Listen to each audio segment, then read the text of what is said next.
बिस्मिल्लाहिर्रहमानिर्रहीम रब्बि इश्रह ली सदरी व यस्सिर ली अमरी वहलुल उक़दतम मिन लिसानी यफ़क़हू क़ौली। अस्सलाम वालेकुम स्टूडेंट्स, साथियों, खैरियत से हैं आप? जैसे कि आपको पता है कि सी और सी प्लस प्लस के ट्यूटोरियल में हम लूप्स के बारे में डिस्कस कर रहे थे। पिछले लेक्चर में हमने व्हाइल लूप के बारे में पढ़ा था। आज इंशाल्लाह हम फॉर लूप के बारे में पढ़ेंगे। तो मैंने आपको बताया था लूप का मतलब ही उर्दू में यही होता है, इंग्लिश में, कि एक स्टेटमेंट को, एक चीज को बार बार चलाना। ठीक है ना? तो व्हाइल लूप हमने पिछले पढ़ लिया था, आज हमारा फॉर लूप की बारी है। तो फॉर लूप भी एक लूप है। एग्जीक्यूट, देखें इसकी स्टेटमेंट या इसकी डेफिनेशन देखें। Execute a sequence of statement multiple times and abbreviates the codes that manage the loop variable. ये भी उस वक्त तक अपना काम करता रहता है लूप, जब मल्टीपल टाइम चलता रहेगा, जब तक कंडीशन ट्रू रहेगी। तो इसका सिंटैक्स आगे चल के देखते हैं। तो डेफिनेशन आपने देख ली, ये इसका सिंटैक्स है जी फॉर लूप का। देखिए, फॉर लगाना है, फिर आपने स्मॉल ब्रैकेट लगानी है, फिर स्मॉल ब्रैकेट के अंदर आपने तीन चीजें डिक्लेयर करनी है जी, गौर से। इनिशियलाइजेशन, इनिशियलाइजेशन का मतलब ये कि कहां से लूप आपने शुरू करना है। ठीक है, बिफोर द लूप बिगिंस, कहां से लूप को शुरू करना है। कंडीशन, कंडीशन का मतलब है कब तक लूप चले, मतलब कंडीशन अगर ट्रू रहेगी तो लूप चलता रहेगा, जैसी कंडीशन फॉल्स हो जाएगी लूप खत्म हो जाएगा। तो कंडीशन भी देनी है।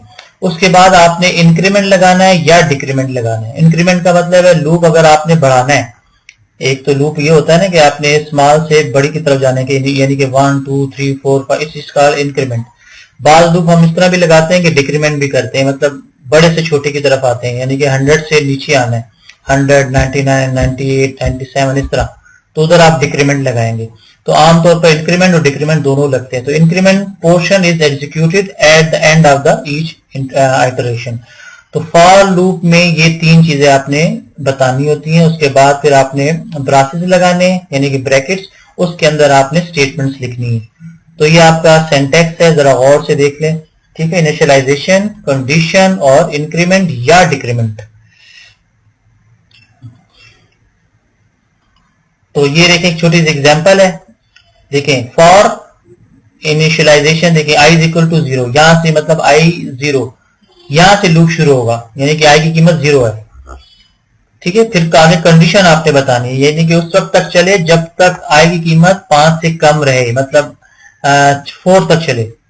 ठीक है, 4 लेस देन 5 होता है ना, 5 नहीं चलेगा इसमें, यानी कि 0 चलेगा, 1 2 3 4, यानी कि आई की कीमत 4 होगी जब तक चलेगा। आई की कीमत जैसे ही 5 हो जाएगी लूप खत्म हो जाएगा। और इसमें हमने काउंटर इंक्रीमेंट लगाया हुआ, यानी कि आई प्लस प्लस, ये इंक्रीमेंट ऑपरेटर है। जैसे कि आपको पता है आई की कीमत 0 थी, 0 होगी, फिर उसके बाद 1 हो जाएगी, फिर 2 हो जाएगी, फिर 3 हो जाएगी, फिर 4 हो जाएगी। तो जैसे ही ये कंडीशन ट्रू रहेगी ना, तो ये जो बॉडी ऑफ द लूप है, ये ब्रासेस के अंदर जितनी स्टेटमेंट लिखी हुई है 1 2 3 4 ये चलेंगी। जैसे लूप फॉल्स हो जाएगा, ये ब्रासेस के अंदर जो स्टेटमेंट है ये नहीं चलेंगी, कोड नहीं चलेगा। ठीक हो गया ना? ये इसका फ्लो ब्लॉक डायग्राम समझ लें या फ्लो चार्ट समझ लें। ठीक है, इनिशियलाइजेशन, कंडीशन देखता है, जैसी कंडीशन ट्रू है स्टेटमेंट चली, स्टेटमेंट चली, फिर इसके बाद इंक्रीमेंट हुआ, फिर कंडीशन देखी, कंडीशन ट्रू है, फिर स्टेटमेंट चली, फिर इंक्रीमेंट हुआ, फिर कंडीशन देखी। जैसी कंडीशन फॉल्स हुई स्टेटमेंट नहीं चलेगी, बाहर आ जाएगा, लूप से बाहर। ठीक हो गया ना? तो ये देखिए एक छोटी सी एग्जांपल है।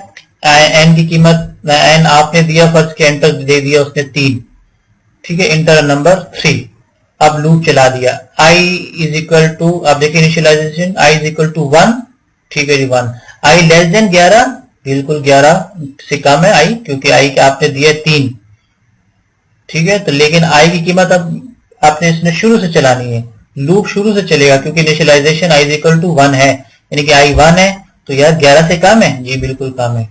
ठीक है जी, नीचे आ जाएगा। फिर देखें एन प्रिंट होगा, एन क्या है आपके पास 3 है, फिर स्टारिक प्रिंट होगा। ठीक है, फिर ये 1 प्रिंट हो जाएगा, क्योंकि आई लूप 1 से चला, आई इज इक्वल टू 1 है, 1 प्रिंट हो जाएगा। ठीक है, फिर इसका, इस लूप का काम ये है कि एन की कीमत और आई की कीमत को दोनों को मल्टीप्लाई करे और उसको प्रिंट कर दे, यानी कि 3। फिर ऊपर जाएगा, फिर आई एक प्लस, देखें प्लस प्लस 1 आई लिखा है ना, तो आई की कीमत पहले 1 थी, फिर 2 हो जाएगी, फिर 2 प्रिंट 2 की तरफ जाएगा, फिर 3, फिर 4, फिर 5, फिर 6, ये 10 तक चलेगी। 10 तक इसलिए कि आई लेस देन 11 है, ठीक है ना। अगर इक्वल टू होता ना, लेस देन इक्वल टू, तो 11 भी चलती, लेकिन लेस देन 11 है तो मतलब ये 10 तक चलेगी। तो ये एक टेबल है 3 का, अगर आप 4 इंटर करते हैं तो 4 का होगा, अगर 5 इंटर करते हैं तो 5 का होगा, ठीक है।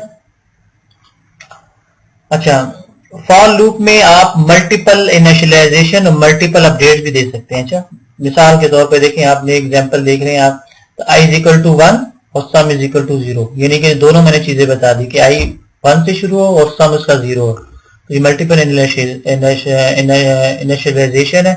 और इसी तरह कंडीशन भी आप मुख्तलिफ दे सकते हैं। देखिए, I less than equal to N और sum plus is equal to 1 I, और ये प्लस प्लस 1, ये इंक्रीमेंट है। तो मल्टीपल अपडेट भी दे सकते हैं, 2 अपडेट्स हैं और 2 इनिशियलाइजेशन है। तो बाज़ औक़ात आप इस तरह का भी काम कर सकते हैं, ठीक है। अच्छा, लूप में अगर इस तरह की कंडीशन आ जाए कि आपने लूप बताया गया लेकिन एक प्रीफिक्स इंक्रीमेंट है, एक पोस्ट फिक्स इंक्रीमेंट है, ये आपको मैंने बताया था। प्रीफिक्स इंक्रीमेंट वो होती है जिसमें वेरिएबल से पहले प्लस प्लस लिखा हो, यानी कि इंक्रीमेंट लिखी हो, तो it is called prefix increment. और पोस्ट फिक्स उसे कहते हैं कि वेरिएबल के बाद आपने इंक्रीमेंट ऑपरेटर लगाया, यानी कि प्लस प्लस। तो कहता है कंप्यूटर ये जो ऊपर वाला है ना प्रीफिक्स इंक्रीमेंट, इसको ज्यादा प्रेफर करता है बजाय इसके कि वो नीचे वाले को प्रेफर करे। तो जो कंपाइलर होता है C++ का, कहता है ऊपर वाले को ज्यादा अच्छा समझता है, प्रेफर करता है, यानी कि उसको अच्छा समझता है, उसको ज्यादा चलाएगा। तो रीजन बिगेन that when used alone prefix operators are faster executed than the postfix. तो इसकी जो एग्जीक्यूशन स्पीड है प्रीफिक्स की वो ज्यादा है पोस्ट फिक्स की निस्बत, ठीक है। तो जैसे अभी मैंने बताया कि लूप की इनिशियलाइजेशन भी करते हैं, ठीक है। इनफिनिट लूप उस वक्त तक चलता रहेगा जब तक आपकी कंडीशन ट्रू रहेगी, ठीक है। And infinite loop can be created by omitted the test expression as shown.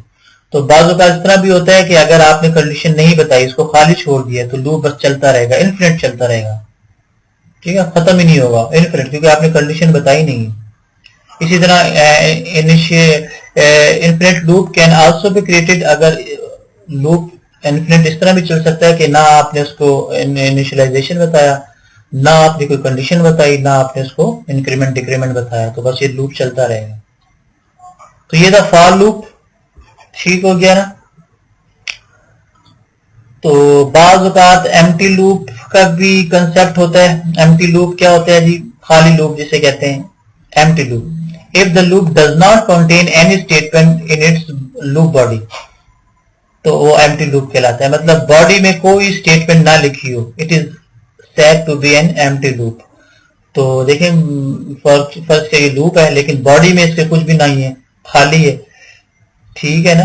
तो बाज़ औक़ात इसको एम्प्टी लूप भी कहा जाता है। तो the semicolon end the loop of there here, ये तो आपको पता है। अगर आपने ये लगा, ये आपने नहीं लगाना, ये याद रखने, फॉर लूप के आखिर में सेमीकोलन आपने नहीं लगाना, ठीक है, क्योंकि ये नीचे स्टेटमेंट जिसकी आ रही होती हैं, तो आपने यहाँ ये सिंटैक्स एरर देगा। तो the semicolon end the loop here only, तो यहाँ आपने नहीं लगाना, नहीं तो एरर आएगा। आपने यहाँ बॉडीज के अंदर जितनी चीज स्टेटमेंट लिखी है, this is not the body of the loop, for the loop is empty loop, ठीक है। अगर आपने यहाँ लगा दिया तो ये एम्प्टी लूप तस्वर होगा, लेकिन आपने लगाना नहीं है यहाँ, ठीक है। तो if we put a semicolon after the parenthesis, it repeats only the counting and control variable, and if we put a block of statements after such a loop, it is not a part of the loop। बता ये रहा है कि अगर आपने यहाँ semicolon लगा दिया तो ये जो नीचे है ये लूप तस्वर नहीं होगा, ठीक है ना। ये बॉडी आपका लूप जो है वो आपके लूप में तस्वर नहीं होगा अगर आपने यहाँ सेमीकोलन लगा दिया, लेकिन लगाना नहीं है, ठीक है ना। तो ये आपको बताने का मकसद है। तो चलते हैं एक प्रोग्राम की तरफ, एक प्रोग्राम करते हैं लूप फॉर लूप का, ठीक है जी। आइए चलें जी, फाइल में आए, न्यू में जाएं जी, सोर्स फाइल निकालें, हेडर फाइल लिखें, बिस्मिल्लाह इंक्लूड, ठीक है, आईओ स्ट्रीम, कोनियो भी लिख दें, इंक्लूड कोनियो डॉट एच, ठीक हो गया। नीचे आए, सॉरी नीचे आए, इधर लिख दें using name space std int main, ठीक हो गया। अब आ जाए जी, अब देखें इंट, सॉरी इसमें तो ब्रैकेट तो लगाए ना पहले, ब्रास लाजमी लगानी है इंट। अब डाटा टाइप बताया, मैं इधर 3 वेरिएबल दूंगा, बल्कि 4 दूंगा, सी कामा एन कामा एक्स कामा सम। सम को मैंने इनिशियलाइजेशन भी दे दी, यानी कि 0। 1 2 3 4 4 किस्म के वेरिएबल्स हैं जिसका डाटा टाइप है इंट, इंटीजर। एक दे दूंगा फ्लोट, ठीक है। इसमें दे दूंगा एवरेज, एवीजी लिख दें बस, इज इक्वल टू 0। इसको भी इनिशियलाइजेशन मैंने कर दी है पहले से। अब मैं एक मैसेज प्रिंट करूंगा, सी आउट।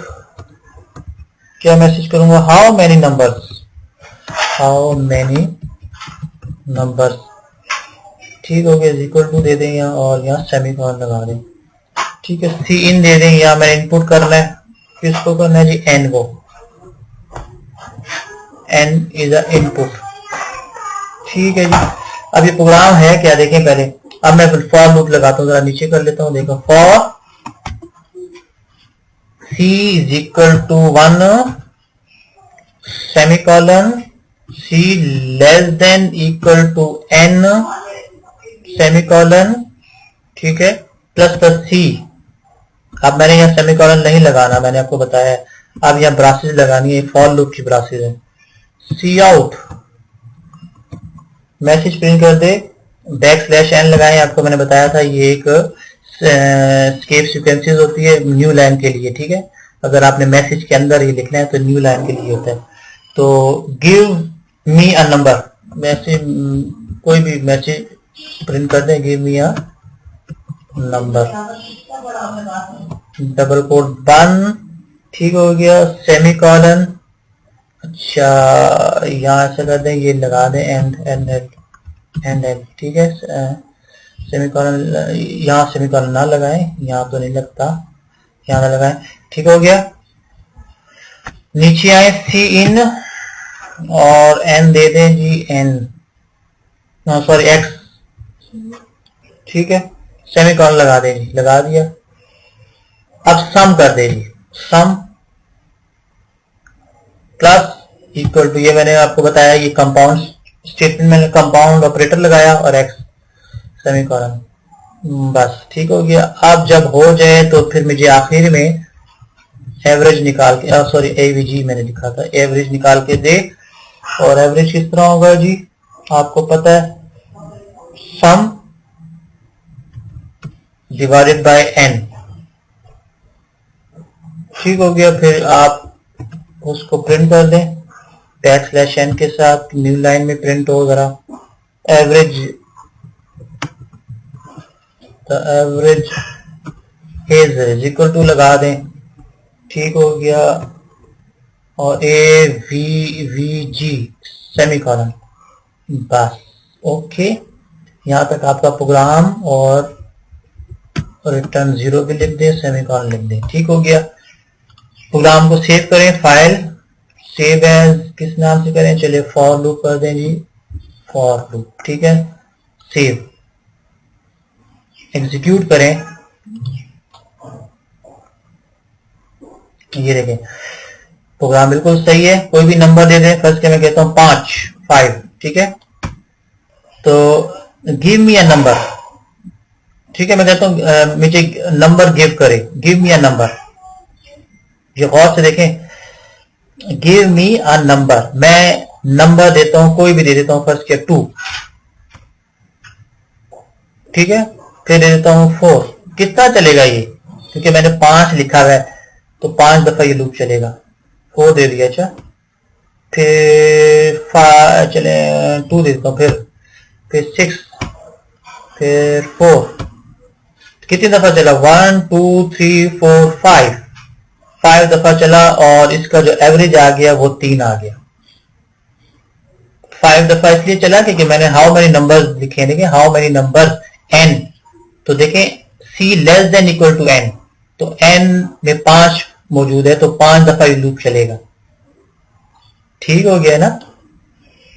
तो यहां मैंने नंबर देखें, जितने दफा आपने n लिखा मतलब n 5 है तो 5 दफा चलेगा, अगर 2 लिखते तो 2 दफा चलता। तो हुआ क्या है जी, फिर आपने x नंबर दे दिया, x कोई भी नंबर दे दें, 2 दे दें, 4 दे दें, फिर देते रहे। तो आखिर में ये देखें sum is equal to sum plus x है। ये सम शुरू में क्या था 0, तो x की कीमत जो भी थी वो जमा होती रहेगी सम में, ठीक है। उसके बाद वो आखिर में आपको एवरेज निकाल के दे देगा। एवरेज का फार्मूला ये होगा जितना सम होगा डिवाइडेड बाय n, n क्या है 5 डिवाइडेड बाय 5, जितना सम हो जाएगा मतलब 2 4 2 6 4 इनको सारों को सम कर लें और डिवाइडेड बाय 5 कर लें, वो आपका एवरेज आ जाएगी। बात समझ आई। अब दोबारा करते हैं इस प्रोग्राम को, एग्जीक्यूट में जाएं, रन में जाएं। अब मैं इसको चले 3 दफा चलाता हूं, तो 3 लिख देता हूं, ठीक है 3। तो कोई नंबर देते चले 1 2 3, समझ आई ना। 3 दफा लूप चला और कितने नंबर हो गए 1 2, कितने हो गए 3, और 3 और 3 6, तो 6 डिवाइडेड बाय 3 2 होता है, तो 3 जा 6, ठीक है, तो 2 एवरेज आ गया। तो लूप में समझाने का मतलब ये था कि फॉर लूप इस तरह काम करता है। तो और से देखें लूप को, समझ आ गई ना। तो एन जितनी आप n में नंबर्स देंगे उतनी दफा लूप चलेगा, चाहे 2 देते हैं, 3 देते हैं, 100 देते हैं, 100 देते हैं, 1000 देते हैं, 500 देते हैं, जितनी दफा आप नंबर देंगे उतनी दफा लूप चलेगा। और यहाँ जो आपने x नंबर दिया हुआ है ना, ये नंबर इंटरिंग होती रहेगी 3 4 5 जितनी दफा लूप चल रहा है, फिर उसको वो जमा करेगा। यानी कि इसमें हमने 3 दिए, 3 नंबर दिए 1 2 3, 3 और 3 6, आपको पता है 1 और 2 3 होता है, फिर 3 और 3 6 होता है। तो 6 divided by 6 divided by 3 2, average 2 आ गया। तो ये था आपका फॉर लूप का छोटा सा प्रोग्राम, बड़ा जबरदस्त प्रोग्राम है। तो बेशुमार प्रोग्रामिंग आप इसमें कर सकते हैं फॉर लूप में। तो उम्मीद है कि आपको समझ आई होगी। तो इंशाल्लाह अगले लेक्चर में दोबारा हाजिर होते हैं, उस वक्त तक के लिए अल्लाह हाफिज़, अस्सलाम वालेकुम।